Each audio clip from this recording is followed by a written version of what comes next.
आप सभी लोगों को सुप्रभात। मैं डॉक्टर अखिलेश कुमार यादव। आज मैं आपको हिंदी साहित्य के अंतर्गत नीति काव्य से संबंधित कुछ प्रश्नों का हल करेंगे। आइए प्रश्न की शुरुआत करते हैं। प्रश्न में 4 विकल्प दिए रहेंगे, सही विकल्प का चुनाव करना है। हमारा प्रश्न है, रहीम के मदनाष्टक काव्य का छंद है ताटंक, कवित्त, मालिनी, उपर्युक्त में से कोई नहीं। रहीम के मदनाष्टक काव्य में जो छंद प्रयुक्त हुआ है वह है मालिनी, इसलिए हमारा विकल्प सी मालिनी सही है। अगला हमारा प्रश्न है, श्रृंगारी नीति कवियों में नहीं हैं बिहारी, चंद्रवरदाई, सेनापति, भिखारी दास। श्रृंगारी नीति कवियों में चंद्रवरदाई नहीं है, इसलिए हमारा ऑप्शन बी चंद्रवरदाई सही है। क्योंकि बिहारी, सेनापति, भिखारी दास ये तीनों रीत काल के कवि हैं। चंद्रवरदाई वीर गाथा काल के कवि हैं। चंद्रवरदाई श्रृंगारी नीति कवियों के अंतर्गत नहीं आते हैं, इसलिए विकल्प बी चंद्रवरदाई सही है। अगला प्रश्न है, जीवन की क्षणभंगुरता को संतों ने कहा है अस्त होता सूर्य, डूबता जहाज, मरण, पानी का बुलबुला। संतों ने जीवन की क्षणभंगुरता को पानी का बुलबुला कहा है, इसलिए हमारा ऑप्शन डी पानी का बुलबुला सही है। अगला प्रश्न है, टूटे सुजन मनाइए जो टूटे सौ बार किस कवि की उक्ति है? रहीम, कबीर, नानक, रैदास। टूटे सुजन मनाइए जो टूटे सौ बार, यह उक्ति रहीम की है, इसलिए विकल्प ए रहीम सही है। अगला प्रश्न है, विपत्ति कसौटी जे कसे सोही साँचे मीत। यह पंक्ति किसकी है? कबीर, तुलसी, जायसी, रहीम। तो विपत्ति कसौटी जे कसे सोही साँचे मीत, यह पंक्ति रहीम की है, जो विकल्प डी सही है।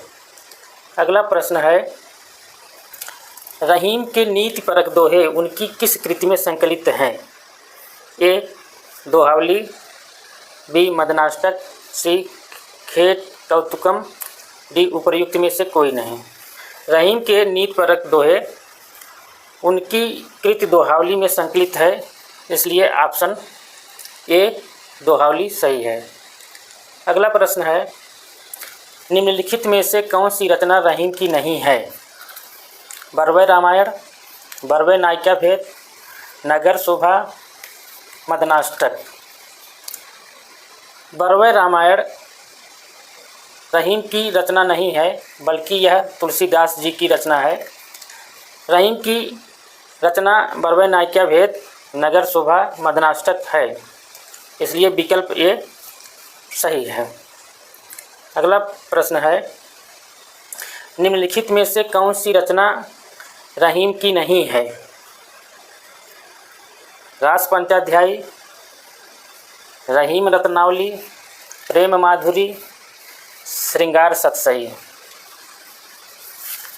रास पंचाध्यायी, रहीम रत्नावली, श्रृंगार सतसई ये रहीम दास जी की रचनाएं हैं। प्रेम माधुरी रहीम दास की रचना नहीं है, इसलिए विकल्प सी सही है। अगला प्रश्न है, बोधा की रचनाएं मुख्यतया हैं खंड काव्य, महाकाव्य, मिश्र काव्य, मुक्तक काव्य। बोधा की रचनाएं मुख्यतः मुक्तक काव्य हैं, इसलिए विकल्प डी सही है। अगला प्रश्न है, इश्कनामा रचना का प्रधान रस कौन सा है? श्रृंगार, करुण, हास्य, उपर्युक्त में से कोई नहीं। इश्कनामा रचना का प्रधान रस श्रृंगार है, इसलिए विकल्प ए श्रृंगार सही है।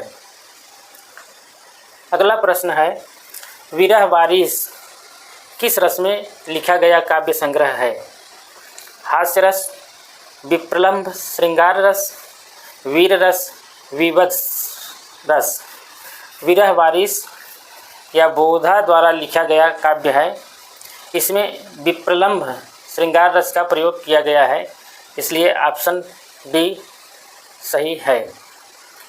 अगला प्रश्न है, कवि बोधा किस भाषा में काव्य रचना करते थे? बुंदेली, अवधी, मैथिली, ब्रजभाषा। कवि बोधा जैसा कि आप जानते हैं ये रीत काल के कवि थे और रीत काल के जितने भी कवि थे बहुतायत ब्रजभाषा में काव्य रचना करते थे। तो बोधा ब्रजभाषा में काव्य रचना करते थे, इसलिए विकल्प डी ब्रजभाषा सही है। अगला प्रश्न है, एक सुबह के आनन पे कुर्बान जहाँ लगी रूप जहाँ को किस कवि की पंक्ति है? घनानंद की, पद्माकर की, बोधा की, आलम की। एक सुबह के आनन पे कुर्बान जहाँ लगी रूप जहाँ को, यह पंक्ति रीतकालीन कवि बोधा की है, इसलिए विकल्प सी बोधा सही है। अगला प्रश्न है, बुद्धिसेन किस कवि का मूल नाम है? बुद्ध का, बोधा का, रहीम का, रैदास का। बुद्धिसेन बोधा का मूल नाम है, इसलिए विकल्प बी बोधा का सही है। अगला प्रश्न है, विरह वारिस किस नायक नायिका की प्रेम कथा है? माधवानल काम कंदला, पद्मावती रत्नसेन, राम सीता, हीर राझा। जैसा कि आप जानते हैं विरह वारिस बोधा द्वारा लिखा गया काव्य है। इस काव्य के नायक और नायिका माधवानल काम कंदला हैं, इसलिए विकल्प ए सही है। अगला प्रश्न है, बोधा इस राज्य के दरबारी कवि थे? जयपुर, कन्नौज, पन्ना, उदयपुर। बोधा पन्ना राज्य के दरबारी कवि थे, इसलिए विकल्प सी सही है। अगला प्रश्न है, बोधा की रचना नहीं है?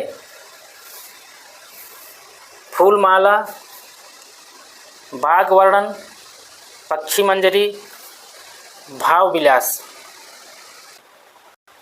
भाव विलास बोधा की रचना नहीं है, इसलिए विकल्प डी भाव विलास सही है। अगला प्रश्न है, सुभान किस कवि की प्रेमिका है? बिहारी, बोधा, घनानंद, जायसी। सुभान बोधा कवि की प्रेमिका है, इसलिए विकल्प बी बोधा सही है। अगला प्रश्न है, आचार्य रामचंद्र शुक्ल बोधा कवि को मानते हैं? रसिक कवि, भक्त कवि, हास्य कवि, उपर्युक्त में से कोई नहीं। आचार्य रामचंद्र शुक्ल बोधा को रसिक कवि मानते हैं, इसलिए विकल्प ए सही है। हमारा अगला प्रश्न है, बोधा का जन्म माना जाता है? ए 1760 ईस्वी, बी 1767 ईस्वी, सी 1750 ईस्वी, डी 1740 ईस्वी। बोधा का जन्म 1767 ईस्वी माना जाता है, इसलिए विकल्प बी सही है। अगला प्रश्न है, बोधा का संबंध है आदिकाल से, भक्तिकाल से, रीतिकाल से, उपर्युक्त में से कोई नहीं। जैसा कि आप सब जानते हैं कि बोधा रीतिकाल के कवि हैं, इसलिए विकल्प सी रीतिकाल सही है। हमारा अगला प्रश्न है, संत रैदास का संबंध है दलित जाति से, उच्च जाति से, जैन से, बौद्ध से। संत रैदास का संबंध दलित जाति से है, इसलिए विकल्प ए सही है। अगला प्रश्न है, संत रैदास की उक्ति है, हमारे हरिहारिल की लकड़ी, मन चंगा तो कठौती में गंगा, बिनु सत्संग विवेक न होई, प्रभु जी तुम चंदन हम पानी। इसमें विकल्प बी और डी दोनों पंक्तियां संत रैदास की उक्ति हैं। सी ऑप्शन जो दिया गया है, बिन सत्संग विवेक न होई, यह तुलसीदास की पंक्ति है। ये में जो पंक्ति दी गई है, हमारे हरिहारिल की लकड़ी, यह सूरदास की पंक्ति है। इसलिए संत रैदास की मन चंगा तो कठौती में गंगा, प्रभु जी तुम चंदन हम पानी, ये दोनों पंक्तियाँ संत रैदास जी की हैं। अगला प्रश्न है, रैदास ने साधना में सर्वोपरि माना है ज्ञान को, वैराग्य को, भजन को, सत्संग को। रैदास ने साधना में सर्वोपरि माना है भजन को, इसलिए ऑप्शन सी सही है। अगला हमारा प्रश्न है, प्रभु जी तुम चंदन हम पानी किस कवि का भजन है। जैसा कि आप लोग देख चुके हैं कि यह प्रश्न आ चुका है कि प्रभु जी तुम चंदन हम पानी किस कवि का भजन है। नानक, दादू दयाल, कबीरदास, रैदास। तो प्रभु जी तुम चंदन हम पानी यह रैदास कवि का भजन है, इसलिए विकल्प डी सही है। अगला प्रश्न है, संत परंपरा के कवि हैं रैदास, केशवदास, भूषण, मतीराम।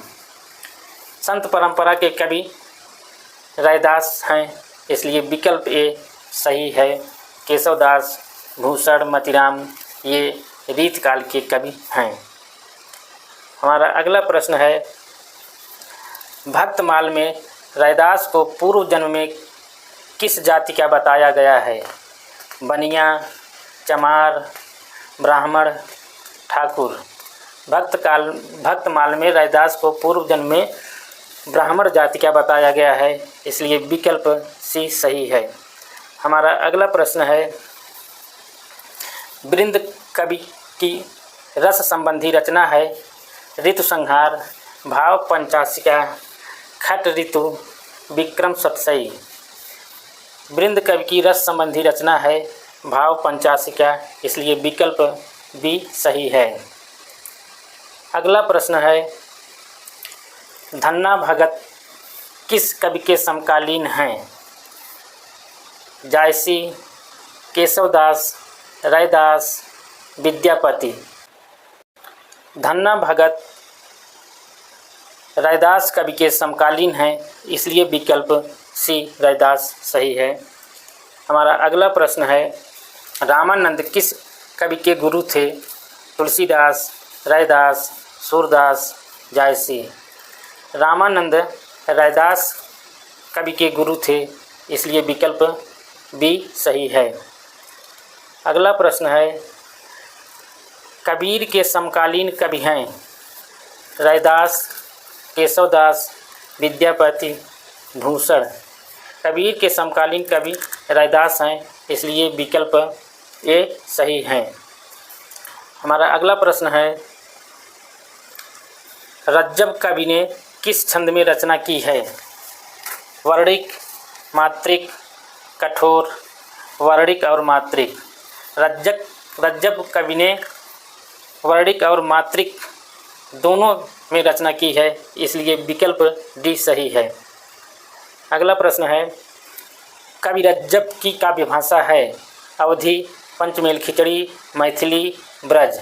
कवि रज्जब की काव्य भाषा है पंचमेल खिचड़ी, इसलिए विकल्प बी पंचमेल खिचड़ी सही है।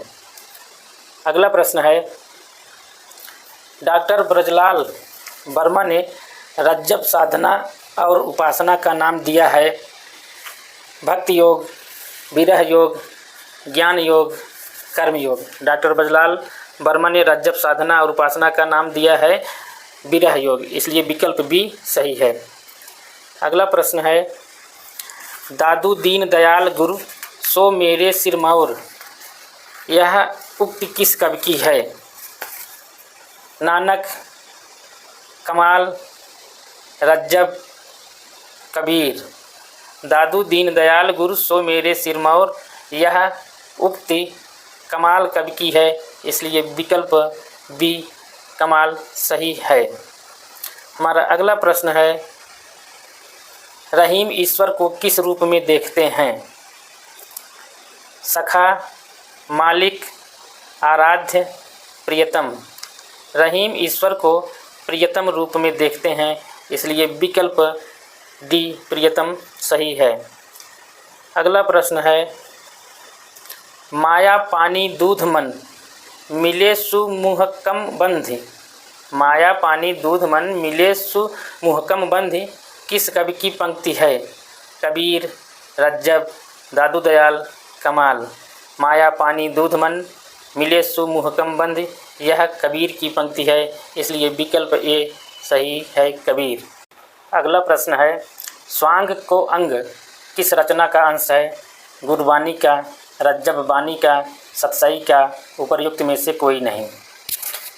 स्वांग को अंग रज्जब बानी का अंश है, इसलिए विकल्प बी रज्जब बानी सही है। हमारा अगला प्रश्न है, रज्जब बानी में संकलित सवैयों की संख्या है 120, 150, 117, 243। रज्जब बानी में संकलित सवैयों की संख्या 117 है, इसलिए हमारा विकल्प सी सही है। अगला प्रश्न है, सब्बंगी के रचनाकार हैं कबीरदास, दादू दयाल, कलाम, रज्जब। सब्बंगी के रचनाकार रज्जब हैं, इसलिए विकल्प डी सही है। अगला प्रश्न है, दादू दयाल किस कवि के गुरु हैं? रज्जब, कमाल, कबीर, नानक। दादू दयाल रज्जब कवि के गुरु हैं, इसलिए विकल्प ए सही है। और साथ ही साथ यह भी बता दें, दादू दयाल को राजस्थान का कबीर भी कहा जाता है। दादू दयाल रज्जब कवि के गुरु हैं। हमारा अगला प्रश्न है, डॉक्टर ब्रजलाल वर्मा का संपादित ग्रंथ है कबीर बानी, रज्जब बानी, रैदास बानी, नानक बानी। डॉक्टर ब्रजलाल वर्मा का संपादित ग्रंथ रज्जब बानी है, इसलिए विकल्प बी रज्जब बानी सही है। अगला प्रश्न है, सांगानेर राजस्थान से किस कवि का संबंध है? कबीरदास, दादू, रज्जब, कुतुबन। सांगानेर राजस्थान से रज्जब का संबंध है, इसलिए विकल्प सी रज्जब सही है। अगला प्रश्न है, निम्नलिखित में से कौन सी रचना बृंद कवि की नहीं है? ए रस कलश, बी सत्य स्वरूप, सी हितापदेश संधि, डी यमक सतसई। इसमें पूछ रहा है कौन सी रचना बृंद कवि की नहीं है, तो इसमें रस कलश बृंद कवि की नहीं है। यह अयोध्या सिंह उपाध्याय हरिऔध की रचना है। हमारा अगला प्रश्न है, बृंद कवि की रचना है भाव विलास, श्रृंगार मंजरी, बारह मासा, हितोपदेश संधि। इसमें हितोपदेश संधि बृंद कवि की रचना है, इसलिए विकल्प डी सही है। अगला प्रश्न है, बृंद कवि किस काल में थे? रीतकाल, आदिकाल, भक्तिकाल, आधुनिक काल। बृंद कवि रीतकाल में थे, इसलिए विकल्प ए रीतकाल सही है। अगला प्रश्न है, औरंगजेब के दरबारी कवि थे गंग कवि, वृंद कवि, बिहारी, वीरबल। औरंगजेब के दरबारी कवि बृंद कवि थे, इसलिए विकल्प बी बृंद कवि सही है। बाकी बीरबल ये अकबर के दरबार में रहते थे या अकबर के नवरत्नों में से एक थे। अगला प्रश्न है, बृंद कवि की प्रसिद्धि है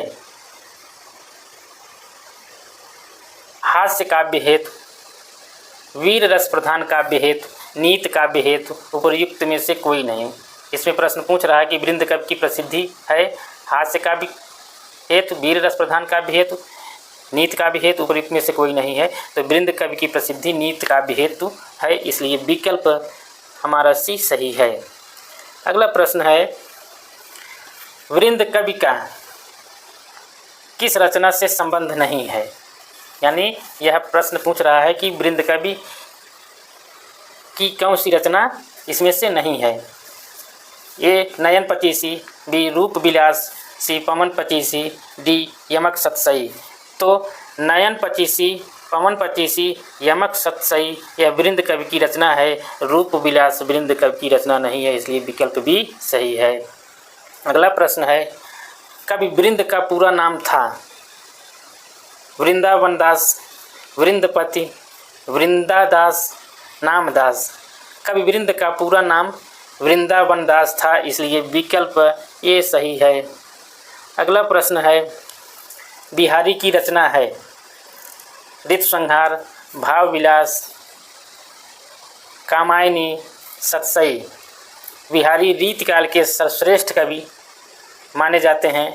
इनकी एकमात्र रचना है सतसई, जो बिहारी सतसई के नाम से प्रसिद्ध है। इसलिए विकल्प डी सतसई सही है। जबकि ऋतु संहार कालिदास की रचना है, भाव विलास देव की रचना है, कामायनी जयशंकर प्रसाद की रचना है। तो बिहारी की रचना सतसई, ऑप्शन डी सही है। अगला प्रश्न है,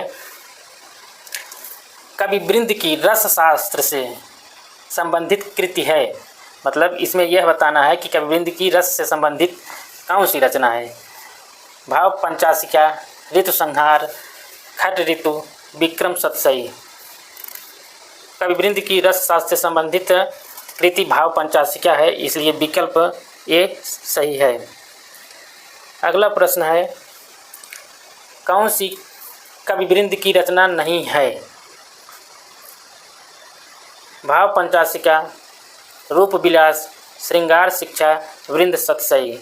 तो इसमें कवि वृंद की रचना रूप विलास नहीं है, बाकी भाव पंचाशिका, श्रृंगार शिक्षा, वृंद सतसई कवि वृंद की रचनाएं हैं। अगला प्रश्न है, महाराजा के कवि गुरु थे रसखान, नाभादास, रहीमदास, वृंद कवि। महाराजा के कवि गुरु थे रहीमदास, विकल्प सी सही है। अगला प्रश्न, जोधपुर मेड़ता से इस कवि का संबंध है। गंग कवि, जायसी, वृंद कवि, रसखान। तो विकल्प सी वृंद कवि का संबंध जोधपुर मेड़ता से है। अगला प्रश्न है, रहीम ने दोहे के अतिरिक्त किस छंद में रचना की है। रोला, इंद्र वज्रा, कवित्त, मनहरण। रहीम ने दोहे के अतिरिक्त कवित्त छंद में रचना की है, इसलिए विकल्प सी सही है। अगला प्रश्न है, वाकयात बावरी रहीम की किस भाषा से किस भाषा में अनुवाद की रचना है। तुर्की से हिंदी, तुर्की से फारसी, तुर्की से संस्कृत, संस्कृत से तुर्की। वाकयात बावरी रहीम की किस भाषा से किस भाषा में अनुवाद की रचना है। तो वाकयात बावरी रहीम की तुर्की भाषा से हिंदी भाषा में अनुवाद की रचना है, इसलिए विकल्प ये सही है। अगला प्रश्न है, सुरतीय नरतीय नागती यह चाहत सब कोय, गोद लिए हुलसी फिरे तुलसी सो सुत होय। इस दोहे के रचनाकार हैं तुलसीदास, केशवदास, सूरदास, रहीमदास। तो विकल्प डी रहीमदास सही है। हालांकि पहली पंक्ति सुरतीय नरतीय नागती यह चाहत सब कोय, यह तुलसीदास जी की पंक्ति है। गोद लिए हुलसी फिरे तुलसी सो सुत होय, यह रहीमदास जी की पंक्ति है। तो इसमें जो है नीचे वाली पंक्ति ये रहीमदास जी की है और ऊपर वाली पंक्ति तुलसीदास जी की है। अगला प्रश्न है हमारा, खेट कौतुकम रहीमदास का किस विषय पर आधारित ग्रंथ है। चित्रकला, संगीत, ज्योतिष, मूर्तिकला। खेट कौतुकम रहीमदास का ज्योतिष विषय पर आधारित ग्रंथ है, इसलिए विकल्प सी सही है। अगला प्रश्न है, वरवय नायिका भेद रचना की भाषा है। भोजपुरी, अवधी, ब्रजभाषा, बघेली। बरवै नायिका भेद, यह हालांकि जानते हैं यह रहीमदास जी की रचना है और इसकी भाषा अवधी है, इसलिए विकल्प बी अवधी सही है। बरवै नायिका भेद रचना की भाषा अवधी है। हालांकि आप जानते हैं अवधी का निजी छंद बरवै है। अगला प्रश्न है, तुलसीदास किस कवि के समकालीन थे? विद्यापति, जायसी, केशवदास, रहीमदास। तुलसीदास किस कवि के समकालीन थे? इसमें विकल्प डी रहीमदास के समकालीन थे। अगला प्रश्न है, नीतिपरक दोहों के प्रमुख रचनाकार हैं? रहीमदास, मलूकदास, तुलसीदास, कबीरदास। नीतिपरक दोहों के प्रमुख रचनाकार रहीमदास जी हैं, इसलिए विकल्प ए सही है। अगला प्रश्न, बैरम खां किस कवि के पिता का नाम था? रहीम, मुल्ला दाऊद, रस खान, मंझन। बैरम खां रहीमदास जी के पिता का नाम था, इसलिए विकल्प ए रहीम सही है। अगला प्रश्न, अकबर के दरबार से निम्नलिखित का संबंध नहीं है? गंग कवि, रहीम, बीरबल, टोडरमल। गंग कवि का संबंध अकबर के दरबार से नहीं है, इसलिए विकल्प ये सही है।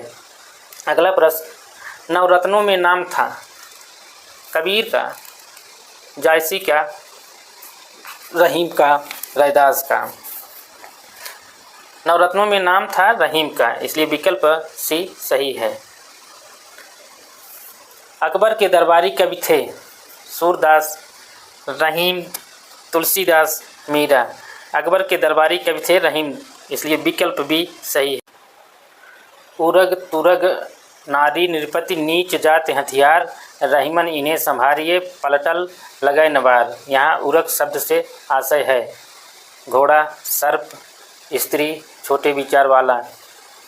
तो यहाँ पर उरग शब्द से आशय है सर्प, विकल्प भी सही है। हमारा अगला प्रश्न है, रहीम का जन्म सन माना जाता है? 1556 ईस्वी, 1560 ईस्वी, 1570 ईस्वी, 1575 ईस्वी। रहीम का जन्म 1556 ईस्वी में माना जाता है, इसलिए विकल्प ए सही है। अगला प्रश्न है, अब्दुल रहीम खान खाना किस कवि का नाम है? कबीर, नानक, रहीम, दादू। अब्दुल रहीम खान खाना रहीम कवि का नाम है, इसलिए विकल्प सी सही है। अगला प्रश्न है, बिहारी का संबंध है आदिकाल से, भक्तिकाल से, छायावाद से, रीतकाल से। बिहारी का संबंध रीतकाल से है, इसलिए विकल्प डी सही है। अगला प्रश्न है, कुंडलियाँ किस कवि की अधिक प्रसिद्ध हैं? गिरधर कविराय, घाघ कवि, वृंद कवि, नरहरि। गिरधर कविराय की कुंडलियाँ अधिक प्रसिद्ध हैं, इसलिए विकल्प ए गिरधर कविराय सही है। अगला प्रश्न, बीरबल का दूसरा उपनाम था? खान खाना, टोडरमल, ब्रह्म, अमीर। बीरबल का दूसरा उपनाम था ब्रह्म, इसलिए विकल्प सी सही है। अगला प्रश्न है, कला पक्ष किस कवि का प्रमुख गुण है? गंग कवि, दूल्हा, वृंद कवि, दादू। कला पक्ष वृंद कवि का प्रमुख गुण है, इसलिए विकल्प सी सही है। अगला प्रश्न है, कवि नरहरि का प्रधान काव्य विषय नहीं है? दान, वासना, राजा, प्रजा। कवि नरहरि का प्रधान काव्य विषय नहीं है वासना, इसलिए विकल्प बी सही है। अगला प्रश्न है, नीति प्रणेता जैन कवि हैं? कुशलधीर, सारंगधर, मुनिजिन विजय, सालभद्र सूर्य। नीति प्रणेता जैन कवि हैं मुनिजिन विजय, इसलिए विकल्प सी सही है। अगला प्रश्न है, रत्नावली दोहा संग्रह को कहा गया है? नीति वचन, नैतिक गान, नीति पुराण, स्त्री कर्तव्य गीता।